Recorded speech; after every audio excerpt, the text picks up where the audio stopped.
Justin Bieber has He's made a still comeback. big? Yeah, he's What? made a comeback. Yeah, among all the teenage girls. I would not have predicted this. Yeah, Was came he back. big for you, Sarah? No, I missed No, him. he was big for He like was later. when I was a kid, like really young, and then he's making a comeback. Ah. Yeah, Well, that has to be very weird. it is honestly. It's its own version of retro. Right. Oh my God. Hi, everyone. Welcome to Community Roots, a place where we gather in community to talk about mental health so we can travel the journey of life together. I'm Julie Richards, I'm Sarah Wakefield. and today we are off the beaten path with Maddie Richards. Welcome, Maddie. Hi. We're so glad to have you. We're Thank glad you. that you're here. So we've been talking lately about anxiety with kids and adolescents and also with adults. And we just thought we'd continue that discussion today of what kinds of things we're noticing, maybe specifically in high school. That's a whole lot of pressure. So what does it feel like? What do you notice people experiencing? Well, I think it varies by age, honestly. Like right now, a lot of my junior friends are studying for ACT and really stressing out about that. And I was at the library the other day and I saw so many juniors from my school getting tutoring just at that one library. So my it goodness. really varies. Oh, for ACT preparation? Yeah. Do you guys still do the SATs? Yeah, but it varies. Like colleges might want an SAT, but other colleges might want an ACT. Does any of that stress from the juniors filter down to the other classes? Oh yeah, all the time they're like telling the sophomores and freshmen, this is what you need to be doing, blah, blah, blah, blah. But then our guidance counselors are saying, you need to do this, and it's stressful, and we're not even applying to colleges yet. So you can kind of feel the energy of all the pressure of preparing for college. Yeah. And then classwork adds stress, advanced classes. Yeah, it can. It depends on what you're taking, but it can. If you have good time management, then it's not that bad. But if you're like me and don't, it's awful. So this time of year, let's see, we're in February. You've got spring break coming up, right? Yeah. Okay. So what right now, we're studying for the ACTs, the juniors are. What about your class? What's some anxiety-ridden experiences that they're going through right now? Right now it's scheduling because our junior and senior year in high school, like your junior year determines your senior year's schedule and class load. So right now we're all figuring out what do we want our junior year and how will that affect our senior year. Oh my goodness. All the years pile in together Yeah. for more pressure. Yeah. Do you think that academics are like the biggest stressor that cause the most anxiety, or is it more like the social peer dynamics, or where do you think all the pressure comes from? Probably based on what your peers are doing, whether it's athletics, academics, whatever it is, whether they have this job or they can drive or not. So it really, in my opinion, it's what your peers are doing and how you interpret that and like reflect on yourself and compare yourself to that. But I mean, like I said, if you have good time management skills, academics aren't a problem. But yeah. It adds to the anxiety when things are all built up at the last minute. Deadlines are kind of all compounding at once. That increases the stress load and how we experience our mental health and emotions. Yeah, it can. Maddie, what kind of advice have you given your peers if they've expressed anxiety to you? Honestly, just take a break from it. Like our homework, some of it, because our classes are weighted. If you wanted to, you could skip a couple homework assignments and focus on something else and your grade would still stay an A. So it's really like pick and choose what's the most important on your class load and then do that instead. You can skip a homework assignment? Oh yeah, totally. Totally. Where was this when I was Totally. You can. I mean, it might get your teacher to not like you for a couple of days, but like in math, I could skip a whole week of assignments and still have an A if I do well on a test. But if I skip, then I'm not going to do well on the test. Well, that's kind of nice. That allows you some leeway. Yeah. So like you're saying, when you're talking to your friends, maybe take a break from something and focus on something else. Don't keep yourself in that constant pressure Yeah. where everything has to be huge. Yeah. Is there other anxiety pressure points outside of academics when you're in high school? I mean, I guess athletics or just dealing like a lot of my friends, since we're all getting our licenses and driving, their families want them to get jobs and like to pay for gas, etc. And like so dealing with that on top of your homework or athletics or whatever it may be. Mm-hmm. Yeah. So time and energy and deadlines, pressure, all those things kind of compound together. Yes. And you said that a good way to deal with that is to be able to take a break from it, step back from it. Yeah. What are some ways that are helpful breaks, do you think, to take? I mean, I personally will take a nap after school and then do my homework. I know some friends of mine will sometimes, like, instead of doing homework at home, they'll go to the library where it's a different environment. And it's still them doing homework, but it's just a break from the same old environment. I think that can make a big difference in being able to even just stand up and move around the house. But also, like you said, going to the library, being in a different place, that can help it feel a little bit fresh and not quite the same monotony of trying to do the same thing in the same place all the time. And I think some of the things you've recommended in the past, Julie, for dealing with anxiety is changing your environment, getting sleep, getting nutrition. I think sometimes, you get a shower or you go outside for a walk or you change your environment, you change what you're in. And so this is really good for your peers, for your fellow students to move in order to get that anxiety kind of settled. I've been at the library before whenever there's almost a whole subculture of adolescents there that are like after school. There's a whole another level of it. It's kind of interesting. Maddie, when I was in school way back when, we had lots of different cliques. And my high school was kind of rural. So we had farmer groups and athletic groups and academic groups and game player groups and so forth. Is that still the same now? And if so, do those cliques, does that cause anxiety? I mean, I think like your different sports teams or your different clubs can still exist, but I don't think it's really as cliquish as you're describing it anymore. I mean, I don't really feel it. I think your own groups can like dictate who you hang out with, but I mean, honestly, it really all blends together. Blends together. What do you mean? For example, at my school, we have 3 different lunches. So if you're on the if you're on the golf team or basketball team, then you might not necessarily have a lunch with that team. Then you have to kind of sit with people you know and might not know as well, but you still have to do it. You have a golf team? Yes, we do have a golf team. Oh my goodness. That's kind of cool. They have lots more teams and classes and engineering and all kinds of different languages, just so many more things than they used to have. So when we think of anxiety being connected to sensations in our body, what do you think are some of the things that people, adolescents in particular, notice kind of in their stomach, their head, their like physical sensations that can sometimes even feel like you're getting sick? Honestly, I don't think teenagers really pay attention to that much, honestly. I mean, you can notice some physical signs, like people will tap their foot a lot in class, but like among me and my friends, we don't really say like my stomach hurts right now because I'm anxious. Like it's more you just like see people doing it, but you don't like, no one really makes it verbal. Sure.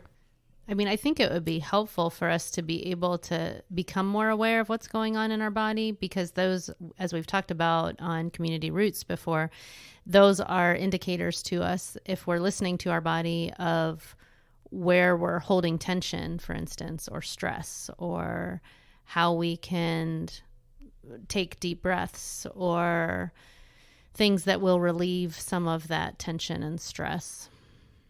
Yeah. Is there anything you would do during school to help with that anxiety or with stress?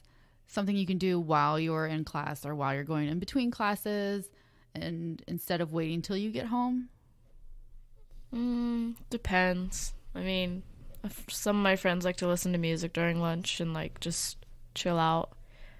There aren't really a lot of opportunities to just take a break during school though, because we have 4 minutes to get to class, but like that's not really a lot because high school's crowded and crazy. But within class, I mean, it depends. If you have a nice teacher that's really laid back, you have more chances to be able to listen to music or something. But for our stricter teachers, it's harder. And one of the things we've talked about before is just how much teachers can kind of add to that stress or help relieve some of it based on how they interact with the students. What do you think makes a teacher more supportive and helpful to students in high school? I don't know. It varies by teacher and by subject. For example, with like math, we have the math lab at my school, and you can get help from teachers, and it's really nice. But then if you're like in engineering like I am, and it's a hard subject, sometimes it doesn't help when a teacher, like when you don't have an engineering lab where you can get extra help for it. And I know there have been instances with my teacher that people have felt really anxious and overwhelmed because they might not have been the most helpful teacher, and that was more damaging to our projects. So there's definitely a different feeling that students can get based on how the teacher is interacting with the students. I think that would be helpful for us to talk about a little bit in case we do have some teachers that are listening today of what would be, that's what I'm looking for, is kind of what are the supportive teachers doing or saying?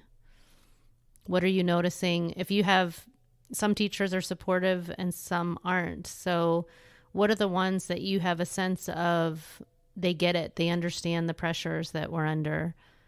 What are some things that they do or say that can convey that?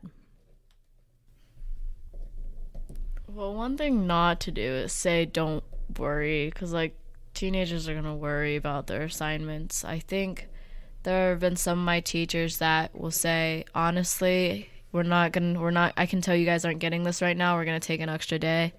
And teachers who like make time for students to like figure it out, is a lot more helpful than teachers saying don't worry about it or something, because that just doesn't help at all. Sure. So they're paying attention to the needs of the students and accommodating the curriculum. Yes. And it sounds like pacing is really important, that if people need more time to understand and process more, ask more questions, that we can't be agenda driven with pushing and pressure, which I imagine from a teacher's perspective might be really hard with the emphasis that there is on with standardized testing and just the pressures that teachers face for trying to have a certain level of performance and then funding connected to that and just staff pressures. But if they can kind of keep that in some level of balance so that they're able to hear where people are too stressed and it's too much and they've hit a limit, that they step back from that and prioritize the well-being of the student. Maddie, do you find that different types of subjects, of school subjects, have different levels of stress and or rigidity? So with these requirements and the standardized testing and all of that, you have certain subjects that have to meet those goals, or your school's graded on them. Do you find that maybe your math, science, engineering teachers stick to more of a schedule, and your humanities, like your art classes or your music classes, are less rigid? Honestly, I think it depends on the teacher again, because some of our teachers have said, I don't care how you do on the air test, I care how you do on my test. So the air test is the standardized test that we take in Ohio, by the way. Okay. And I think it depends again, like on the class in the school and how the district puts an emphasis on it. And honestly, my district right now is putting a big emphasis on mental health, because students haven't, there's been an increase in students who aren't doing well with their mental health, and all the teachers right now are having to work harder on taking care of the students, so they're not really putting as much of an emphasis. But then again, it's only my sophomore year, but I know that as you reach your junior and senior year, it matters more, because you're applying to colleges then, and your transcript is getting shipped off. So I'm really curious to hear how they're responding to the mental health of students. What do they do differently? I know they're working with other districts right now, like in having parent forums and having parents weigh in. And then in my districts and all of the schools, they've implemented something called Hope Squad, where sometimes students don't feel like they can go to the administration, so they can go to their own peers to talk about issues that they're having. And a friend of mine is on Hope Squad, and like she's had people come to her to talk about it, so it does help. Do you feel like there's more openness to talking about mental health and having that be something that people are more aware of? Yeah, I think teachers are trying to stress us out less. I mean, I know I went into the math lab once at my school and I was really stressed out, and my teacher was like, I don't want you to be stressed, I want you to understand it," and gave me like a couple extra days to work on it. That can make a big difference. Because really, we can't, I mean, even the way our brains function when we're in that stress mode, we've talked many times on here about the window of tolerance. If our lid is flipped, if we are too stressed, too overwhelmed, our prefrontal cortex is not online and we can't even take in the information. And so being able to be heard and understood and cared about and seen as a human being and not just someone who has to push to perform can really help make a big difference.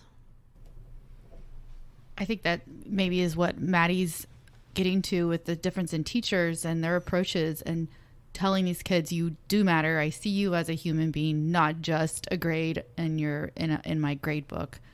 I think in school, when you're dealing with academics and applying to colleges and applying or getting your schedule sorted out for your junior and senior years, everything is very black and white and you become a number.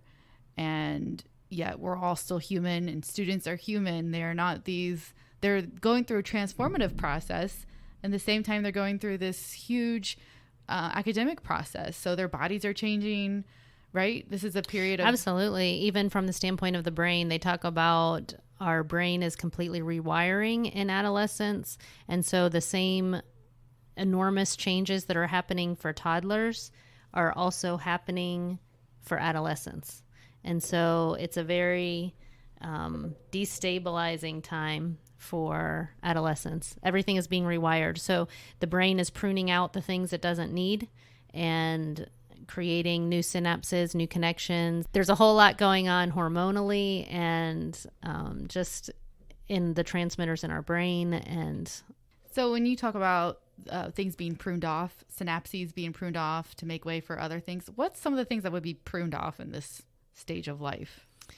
So according to the brain, it's trying to make space to be more efficient. For what's being used, it will keep, and for things that are not being used, it will get rid of. I think empathy can even be something that is pruned out if they don't show empathy. And it can grow back in and be kind of retaught, relearned, reconnected to. But there's just different traits that if they're not being used, then the brain kind of clips them out. So the body itself is undergoing this huge transition, and it sounds like if you're cutting out empathy or certain things are being cut out, like, is it possible that as a student, you're going through all of this, you're focused on your academics or your athletics, could anything be pruned out? Well, I mean, I know it might not necessarily be our brains cutting it out, but as some of my friends are deciding what they want to do with their lives, one of mine is more artistically and musically inclined, and she now has to take English online rather than in school to make room for all her music classes. And whereas other friends of mine who are more like math and science inclined have dropped their music classes and they've chosen that pathway. And it's not necessarily a bad thing, but I know having a more well-rounded class load where you can have a chance to be more rigorous and then another chance to be more expressive, it helps more. But now one of my friends will be in music all day, and then another of my friends won't be in music at all or any fine arts classes. So getting that opportunity to use the different sides of their brains, to use the different, I forget what word you just used, Maddie, but expressive. I thought that was beautiful. Yeah, it sounds like as a student and as adolescent growing right now, you would benefit from a well-rounded approach. You maybe might be able to handle that anxiety differently if you're able to express yourself in areas that you're not concentrated in. There might also be like someone wanting to stick with what their strengths are, and then they don't fully develop the other areas. Like even if we tend to default towards left brain thinking and being very logical and not as in tune with our emotions, then we kind of atrophy some of those muscles of the parts that we don't have as developed. And so we need to be able to have some integrative experiences to be able to keep challenging and growing all the different areas.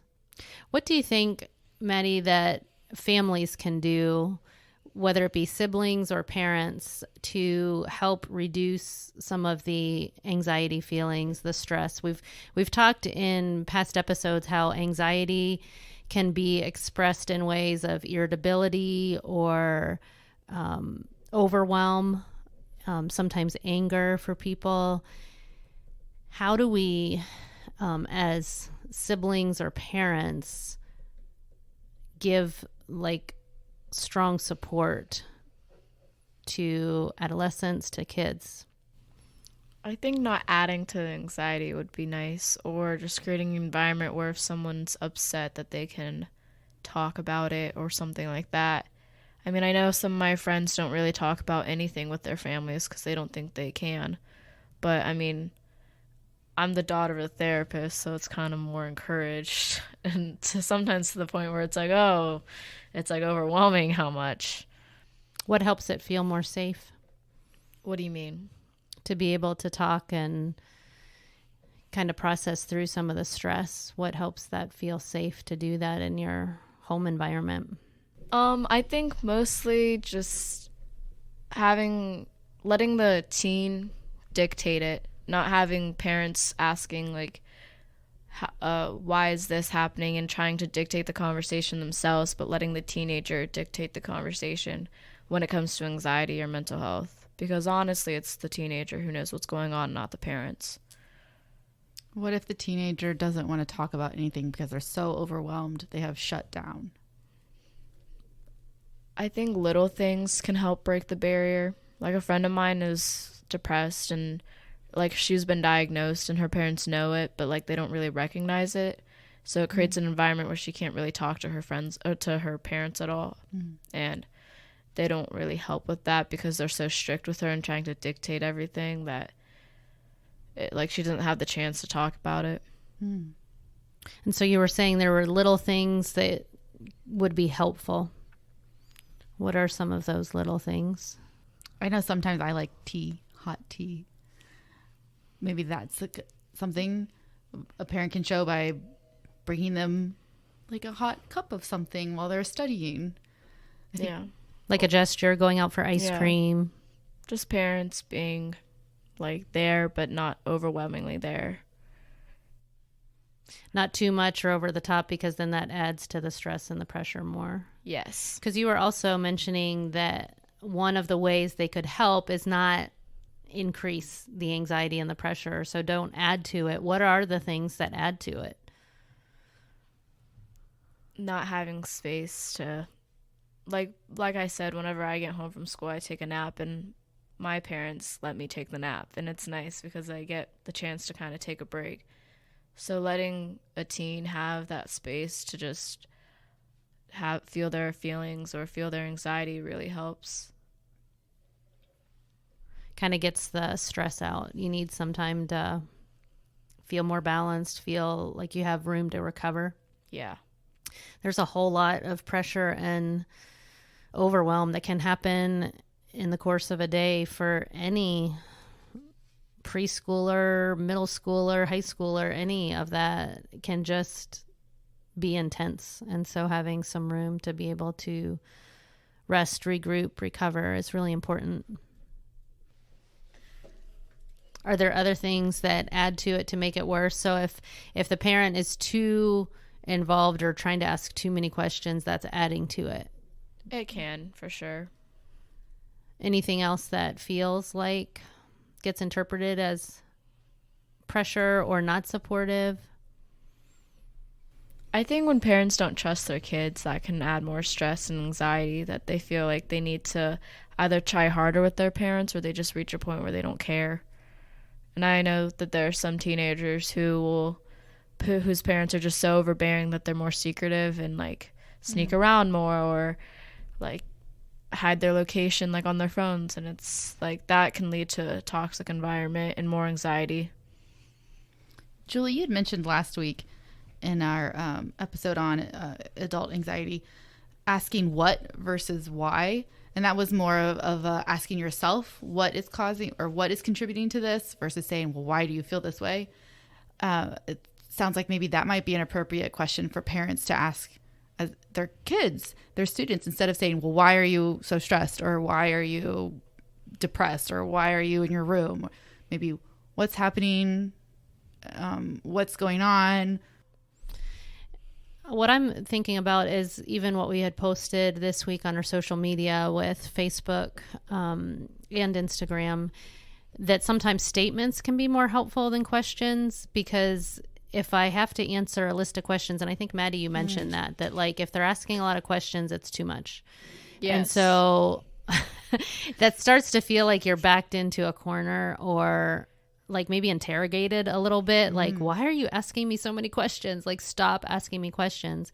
And I think what I've gleaned from 4 adolescents that I've raised and am raising, that sometimes it just helps to be available when an adolescent wants to have the conversation, because there are times that a teen will want to talk a lot and share all kinds of things and keep talking and keep processing. And then there are times they don't want to talk at all.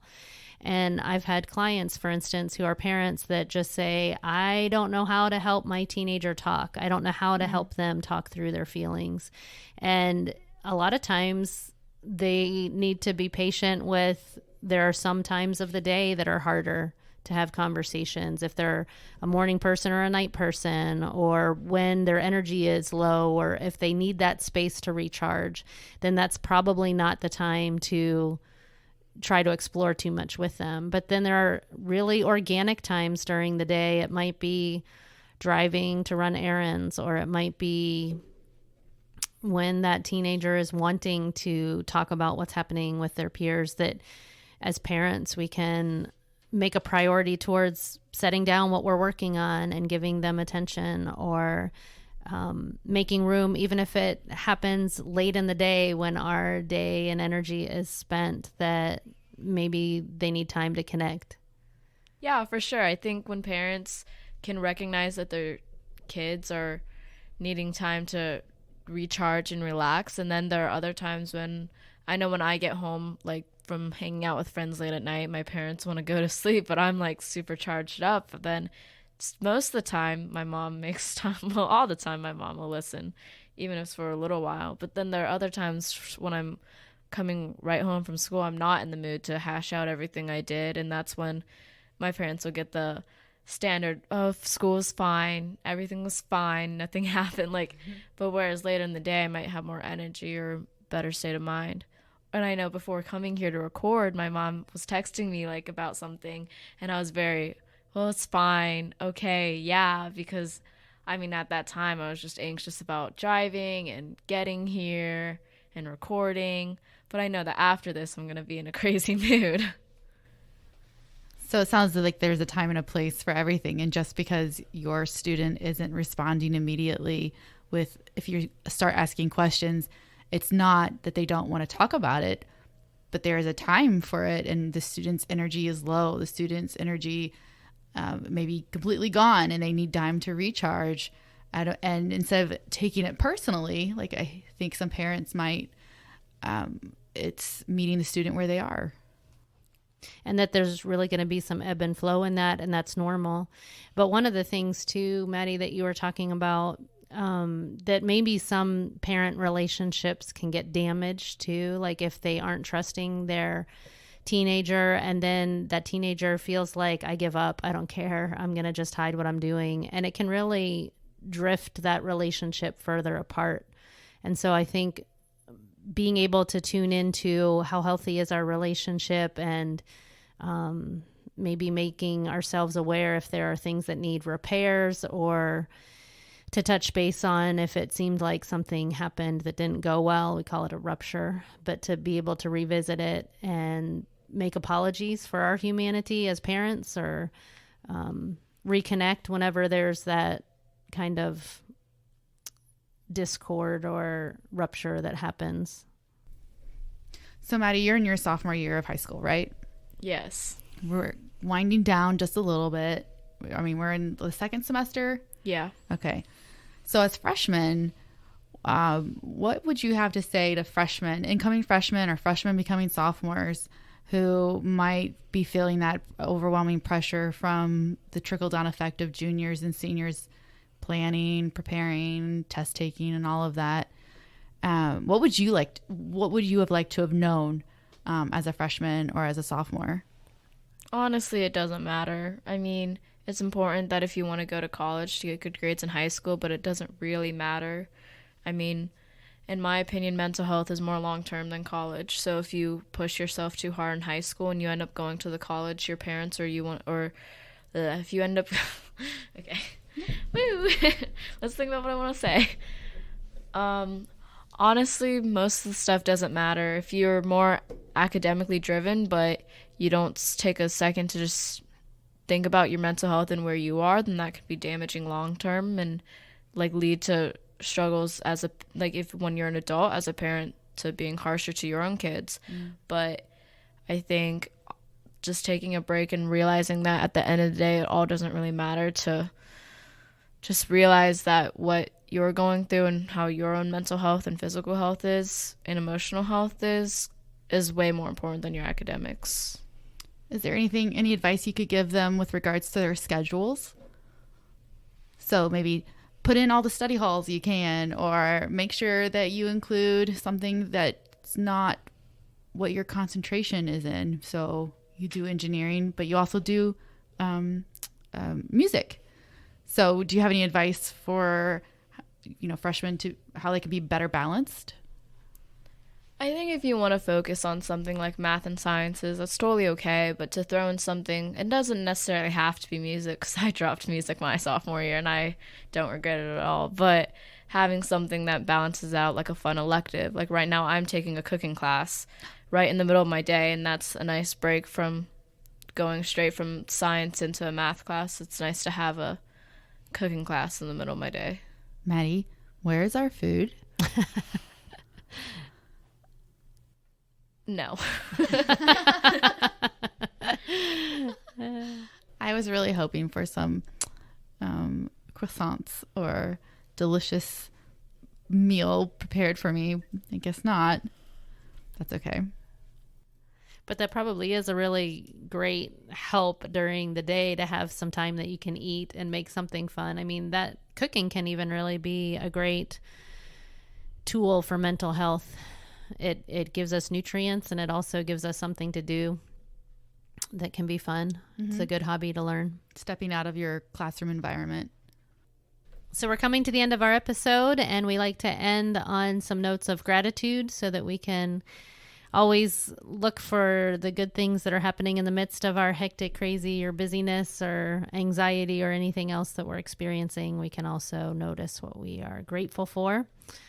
So I'm going to say I am grateful for Samuel getting all of the instructions for recording this first epic episode where he was not present for it. So it's great that we can be a team and learn from each other and help each other. And even just that, I had that thought actually earlier today of part of self-care is realizing that we're not alone, and that there are people that are in this with us, and we're together, and that together we're stronger. And so that's a great piece of self-care too.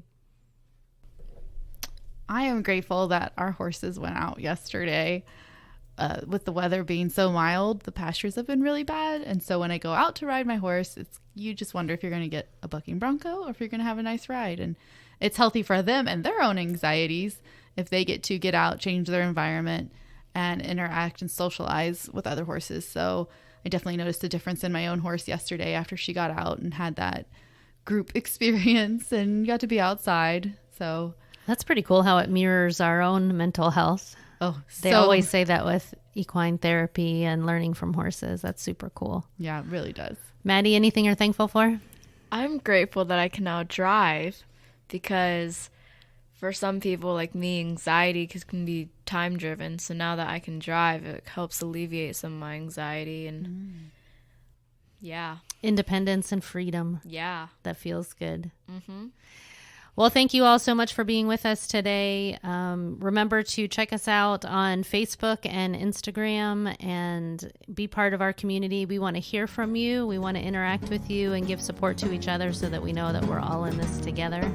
And if you would be so kind as to go to iTunes and rate and review us, that will help get the word out about Community Roots so that more people can be reached and given strong support. So thanks so much for being here.